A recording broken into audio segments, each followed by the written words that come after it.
Welcome to the deep dive. We're jumping straight into how computers are learning to see things better. Yeah, it's a fascinating space. Lots of movement recently. Definitely. And there's been so much talk about vision transformers, VITs, Mm, these models that seemed, well, poised to just take over everything in computer vision. that's right. It felt like a real shift was happening. But today we're digging into some really interesting research you shared. It suggests that the old guard, the convolutional neural networks, or ConvNets, they're not just hanging around, they're actually evolving. Exactly. I mean, for years, ConvNets were the thing for vision. AlexNet, VGG, ResNet, Yeah. they were dominant in the 2010s. Absolutely. And then VITs came along, around 2020, and they did amazing well on image classification, making everyone wonder if ConvNets were, yesterday's news. Uh-huh. The initial results were really impressive. So that brings us to today. You, our listener, you're keen to stay up to date without drowning in academic papers, right? Well, you flagged this research showing ConvNets are fighting back, adapting. Turns out they're surprisingly tough. Yeah, resilient is a good word. So our mission today is to really unpack this kind of ConvNet renaissance. We'll focus on a specific new family called ConvNeXt. And also how these ideas are being used in a really critical area, medical imaging. That involves another paper on something called MedNeXt. Right. We're drawing from excerpts of the actual ConvNeXt and MedNeXt research papers, so diving right into the source. Okay, so here's the big question for you today, the thing to really chew on. Can these classic ConvNet structures, the ones that powered image analysis for so long, can they really compete, like head-to-head, with these revolutionary-seeming vision transformers? And maybe even more importantly, what does all this mean for progress in fields like medical imaging, where accuracy is just so crucial? Exactly. Okay, let's get into it. Where do we start? Well, maybe a quick recap of the context helps. Like I said, the 2010s were the decade of ConvNets. AlexNet, VGGNet, ResNet, huge progress. Right. And they worked well because they had these inductive biases built in, like assumptions about images. Precisely. Things like translation equivariance. An object is the same object even if it moves in the image. ConvNets are sort of naturally good at that. Okay, then 2020 hits, and vision transformers, VITs, arrive. And they took a different path, didn't they? Yeah, the vanilla VITs, the first ones, tried to minimize those image-specific assumptions. They basically chopped the image into patches. Like words in a sentence. Kind of, yeah. Treated them as a sequence. And by just scaling up the models and data, they got great classification results initially. There's always a but, isn't there? They weren't perfect for everything. Right. Those early VITs, the simpler ones, they struggled a bit with tasks like object detection or segmentation, especially on high-resolution images. Why was that? Well, their global attention mechanism, looking at all patches simultaneously, it just got computationally really, really expensive as the image size grew, like quadratically expensive. Ah, okay, so not practical for detailed high-res stuff. Not easily, no. Which led to the next step. The hybrid models. Like Swin transformers. Exactly. Swin and others started bringing back some convent ideas. Things like looking at attention only within local windows or using hierarchical structures. That made them much more viable as general-purpose vision backbones. Okay, so transformers borrow from ConvNets to get better at general tasks. Pretty much. And their success made people think, okay, transformers are just fundamentally better. But the ConvNeXt researchers asked a different question. Which was? What if we took a standard content like a ResNet and systematically modernized it, borrowing design ideas from the successful transformers? Could a pure ConvNet compete then? Ah, turning the tables. I like it. So how do they approach this modernization? They laid out a really clear roadmap in the paper, step by step. And the very first thing wasn't even the architecture, it was the training. The training process. Yeah. They took a standard ResNet 50 and just applied modern training techniques. Things like the Atom W optimizer, longer training schedules, way more data augmentation mix-up, cut mix, rand augment plus regularization like label smoothing. Okay, so all the latest training tricks. Right. And what happened? Just doing that boosted the ResNet 50's accuracy on ImageNet from 76.1% to 78.8%. Pretty significant jump. Wow. So right off the bat, better training closed a chunk of the gap. It wasn't just the transformer architecture being magic. Exactly. It strongly suggested that training methodology played a really big role in why VITs seemed so much better initially. Okay, so training matters a lot. What architectural changes did they make first? They looked at the macro design. Right, the overall structure. One thing was the stage compute ratio, how much work is done at different depths of the network. Yeah. ResNets have one distribution, SWIN transformers have another. And they switched the ResNet to match SWIN's ratio. They did. They used SWIN-T's ratio, which is roughly 1.1.3.1 across the 4 stages, and just changing that allocation improved accuracy again. Interesting. So distributing the computation differently helped. What else at the macro level? The stem, the very first layer that processes the input image. ResNets typically use a 7x7 convolution with a stride of 2. VTs use a patchify approach, often a large stride convolution. So they tried the VT approach. Yeah, they replaced the ResNet stem with a simple 4x4 non-overlapping convolution with a stride of 4, basically a patchify layer. And guess what? Let me guess. It worked just as well. Pretty much. Similar performance, but conceptually simpler and more aligned with VTs. Okay, training improved, compute ratio adjusted, stem simplified. Where next? Next, they ResNextified it. ResNeXt introduced grouped convolution as a way to be more efficient. The ConvNets team took this to an extreme, depth-wise convolution. Depth-wise convolute, where each channel is processed separately. Exactly. It separates spatial mixing within channels from channel mixing across channels, much like how self-attention and the MLP block work in transformers. They paired this with increasing the network width, like making it wider. And the result? Performance jumped again up to 80.5% accuracy, so wider network, but using these efficient depth-wise convolutions. It feels like they're systematically swapping out ResNet parts for transformer-inspired equivalents, but using convolutional operations. That's a great way to put it, and the next step fits that perfectly, the inverted bottleneck. Inverted bottleneck. I've heard that in relation to MobileNet v2. Right. But also transformers. Yes. Transformers use it in their MLP blocks, expand the dimension, process, then contract. MobileNet v2 used it in ConvNets first. ConvNets adopted this design. So putting an expansion layer inside the block. Right. A 1x1 convolution expands the channels, usually 4x, then the depth-wise conv happens, then another 1x1 conv brings it back down, surprisingly. This actually reduced the overall FLOPs, the computational costs, slightly while improving accuracy again, just marginally, to 80.6%. So more efficient and slightly better. That's counterintuitive. Usually better means more computation. Sometimes clever design wins. Now, a big thing in ConvNets was always small kernels, right? 3x3 became standard. Yeah, stacking 3x3s was supposed to be better than one large kernel. But VITs handled global context. So the ConvNets team thought maybe ConvNets need larger receptive fields too. They explored larger kernel sizes for that depth-wise convolution layer. How large? They tried 3x3, 5x5, 7x7, 9x9, 11x11. But first, crucially, they moved the depth-wise conv layer up in the block, placing it before the expansion layer. Why move it? This mirrors the transformer structure where the attention mechanism comes first. With that change, they found that increasing the kernel size worked much better. Performance increased steadily up to 7x7. So 7x7 was the sweet spot, not bigger. Yeah, 7x7 gave the best results, matching that 80.6%, but likely with a better ability to see larger patterns. Going bigger didn't help more, maybe due to optimization difficulties or overfitting. Okay, so 7x7 kernels are back, in a way. Right. What about the really small details, the micro design stuff? Right. They looked at activation functions, swapped the standard ReLU for GeLU, which is common in transformers. Initially, no accuracy change. So GeLU wasn't the magic bullet? Not by itself. But then, inspired by transformers again, which usually have fewer activation functions per block, often just one in the MLP, they tried removing activations. Removing them? Where? They removed all GeLU layers except for the one between the two 1x1 layers in the bottleneck block. So only one activation per block. Yeah. Big improvement. 0.7% gain up to 81.3%. Getting really close to SWIN-T now. Fewer activations is better. That's wild. Seems like it allows for better information flow, perhaps. They did something similar with normalization layers. Transformers use fewer normalization layers than typical ResNets. So they removed some batch norm layers. Yep.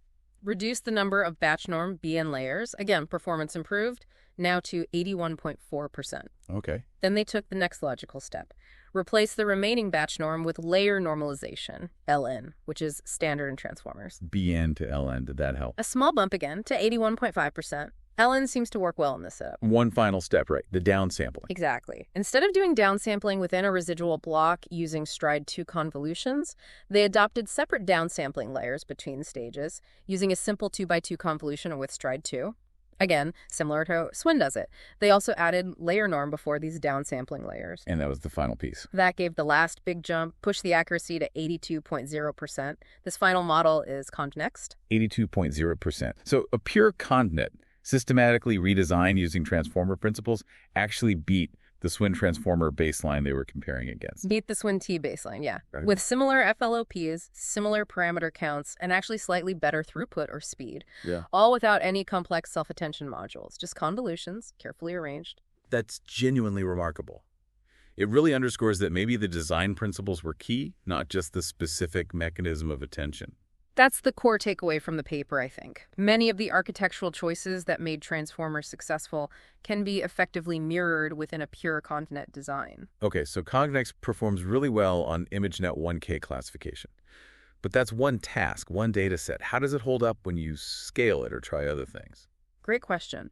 The researchers created different size ConvNeXt models, tiny, small, base, large, up to extra large, XL, by varying the channel widths and number of blocks per stage. Like they do with other model families. Exactly. And on ImageNet 1K, they compared these against other top ConvNets like RegNets and EfficientNets, and also against Swin transformers of comparable sizes. And how did ConvNets fare? Very competitively, often on par or better than the other ConvNets, and consistently matching or outperforming the Swin transformers, frequently with better throughput, remember faster inference speed. Any specific standout results? Well, the ConvNeXt base model, when evaluated at a higher resolution of 384 by 384, hit 85.1% accuracy on ImageNet 1K. That was better than the comparable Swin B and faster, too. Impressive. Now, what about scaling with data? There's this common idea that transformers scale better because they have fewer inductive biases, right? That's the prevailing theory, yeah. Less built-in assumptions means they can learn more complex patterns purely from vast amounts of data. So did they test that, trained on something bigger like ImageNet 22K? They did. They pre-trained both ConvNeXt and Swin transformers on the massive ImageNet 22K dataset and then fine-tuned them on ImageNet 1K. And the results? Did transformers pull ahead? Actually, no. The ConvNeXt models performed on par with, or even slightly better than, the Swin transformers when pre-trained on ImageNet 22K. The ConvNeXt XL model reached 87.8% top one accuracy. Oh, so that really challenges the notion that transformers inherently scale better with data. It seems well-designed ConvNets can leverage big data just as effectively. It certainly suggests that, yeah, the inductive biases might not be the limiting factor we thought, or perhaps the ConvNeXt design finds a better balance. Okay, that's a major finding. But classification is one thing. What about those harder downstream tasks? Object detection, segmentation, the things vanilla VITs struggled with initially. They tested that too. They plugged ConvNeXt models in as the backbone for standard object detection and segmentation frameworks like Mask RCNN and Cascade Mask RCNN, testing on the Convos dataset. Compared against Swin backbones, presumably. Yes. And across different model complexities, the ComText backbones achieved comparable, or in many cases, superior performance to Swin transformer backbones, often getting better results for both bounding boxes and segmentation masks, measured by AP, average precision. So strong performance there, too. Any other tasks? They also tested on semantic segmentation using the 8020K dataset with the Ethernet framework. Again, ConvNeXt models were highly competitive, further validating their effectiveness as a general vision backbone. It really sounds like ConvNeXt is a solid all-arounder. What about efficiency? You mentioned throughput, but depth-wise convolutions can sometimes be tricky on hardware. That's true. They can sometimes be memory bandwidth limited rather than compute limited. But despite using them, the measured inference throughput for ConvNeXt models was generally comparable or better than Swin transformers. And training. Interestingly, they also noted that training ConvNexts typically required less GPU memory than training Swin transformers of similar sizes, which is a nice practical benefit. Less memory. That's always good. Did they try any other variants? Just briefly, they show that the ConvNeXt block design itself is also effective even if you don't use the hierarchical structure. They built an isotropic model, more like a vanilla VAT but using ConvNeXt blocks, and it was competitive too. Okay, so the ConvNeXt block itself is pretty robust. This is a convincing story for ConvNets making a comeback in general vision. But you mentioned medical imaging earlier. That's where MedNeXt comes in. Exactly. Medical image analysis, especially segmentation outlining organs or tumors, has its own challenges. like data scarcity, right? It's hard to get lots of expertly annotated medical scans. Precisely. And that's traditionally been a strong point for ConvNets. Their inductive biases mean they can often learn useful features from less data compared to transformers, which might need huge data sets to shine. So the MedNeXt paper saw an opportunity to apply the ConvNeXt ideas there. Yes. They position MedNeXt as a transformer-inspired ConvNet architecture, building directly on ConvNeXt, but specifically tailored for these data-scarce medical segmentation scenarios. Makes sense. Okay. How did they adapt ConvNeXt? What are the key MedNeXt contributions? Well, first, they built a fully 3D network using ConvNeXt blocks throughout. Not just the encoder part that analyzes the image, but also the decoder part that generates the segmentation map. They say it's the first fully ConvNeXt-based 3D segmentation network. Okay, using the blocks everywhere. What else? They focused on the upsampling and downsampling steps. In segmentation, you shrink the representation down to capture context, then expand it back up to get pixel-level detail. Doing this well is crucial. How did they improve it? They designed special residual inverted bottleneck blocks specifically for resampling. The idea is these blocks help preserve more semantic richness during the size changes and also improve gradient flow during training, which is important for dense prediction tasks like segmentation. Their experiments showed these worked better than standard resampling methods. Better resampling? Yeah. Seems vital for medical accuracy. Any other innovations? A really interesting one called UpKern. Remember how ConvNeXt explored larger kernels settling on 7x7? MedNeXt wanted to explore large 3D kernels like 5x5x5 or 7x7x7. Which might be hard to train from scratch on limited medical data. Exactly. Performance can saturate or even drop. So UpKern is an initialization strategy. You first train a network with smaller kernels, say 3x3x3. Then you initialize a larger kernel network, for e.g. 5x5x5, using the weights from the trained smaller kernel network, essentially upsampling the kernel weights. Like giving the bigger kernel network a head start based on what the smaller one learned. Precisely. And they showed this allowed them to successfully train networks with 5x5x5 kernels and get significantly better performance than training the same network from scratch, overcoming that saturation problem on limited data. That's clever. Leveraging prior learning to enable larger receptive fields. Mm-hmm. Did they also scale MedNeXt? Yes, thanks to the regular ConvNeXt-style architecture, they could apply compound scaling, adjusting depth, width, and even kernel size simultaneously to create different model variants suited for different needs. So the million-dollar question, how did MedNeXt perform on actual medical segmentation tasks? Extremely well. They tested it on 4 diverse and challenging datasets, BTCV and AMOS-22 for abdominal organ segmentation in CT, KITS-19 for kidney tumor segmentation in CT, and BRATS-21 for brain tumor segmentation in MRI. Different modalities, different dataset sizes. And results. State-of-the-art performance. MedNeXt consistently outperformed strong baselines, including established methods like NUNet, but also various transformer-based medical networks like UNet, SwinUNet, TransBTS, and others, including some recent large kernel ConvNets like 3D UXNet. Consistent outperformance across different tasks. That's pretty compelling evidence. Yeah, the average scores they reported for things like Dice Similarity Coefficient, DSC, showed a clear advantage for MedNeXt across the board. Okay, let's try and wrap this all up then. We've gone through ConvNext's modernization of ResNet and MedNext's adaptation for medical imaging.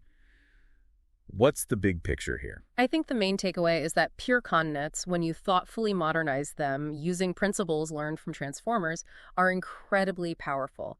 They can match or beat leading transformer models like SWIN on classification, detection, segmentation. And they scale well with data, challenging that old assumption. Right. And MedNeXt then shows this modernized convolutional approach is particularly potent in areas like medical imaging, where data is often limited, maybe because those inherent convolutional biases are still really valuable there. So it definitely challenges that narrative that transformers are just inherently superior across the board. ConvNets are not just relevant, they're evolving and leading in some important ways. Absolutely. It reaffirms the potential of convolutional architectures, especially when designed carefully and trained effectively. It makes you think, doesn't it? What does this resurgence mean for the future? Are we going to see more focus on efficiency, robustness, data friendliness? It certainly pushes in that direction. Maybe the inductive biases in ConvNets, the things VITs initially tried to discard, actually offer real advantages in specific scenarios, scarce data, maybe even interpretability. It's about finding the right tools and designs for the job. So the big aha moment, maybe, is that this current era, these roaring 20s for vision AI, it's not just the Transformer story. It's also a story about a significant evolution, a powerful comeback for ConvNets. Well put. It's a reminder that progress often involves revisiting and refining foundational ideas, not just chasing the newest shiny thing. Well, this has been a fascinating deep dive. Thanks for walking us through all that research. It really paints a different picture of the current landscape. My pleasure. Yeah. And for listeners who want to get their hands dirty, the code for both ConvNets and MedNeXt is available on GitHub. Great resources if you have the technical chops. Definitely worth checking out. And for everyone listening, maybe this prompts you to look into related areas, hybrid models, blending ConvNets and transformers, the specific benefits of different biases, or just the general trend towards more efficient AI. And here's a final thought to leave you with, building on today's discussion. Given this ConvNet resurgence through modernization, what other established AI paradigms, maybe in other fields beyond vision, might be just waiting for a similar kind of rethinking and comeback? Ooh, that's a good one to ponder. Food for thought indeed. Thanks again for joining us on the Deep Dive.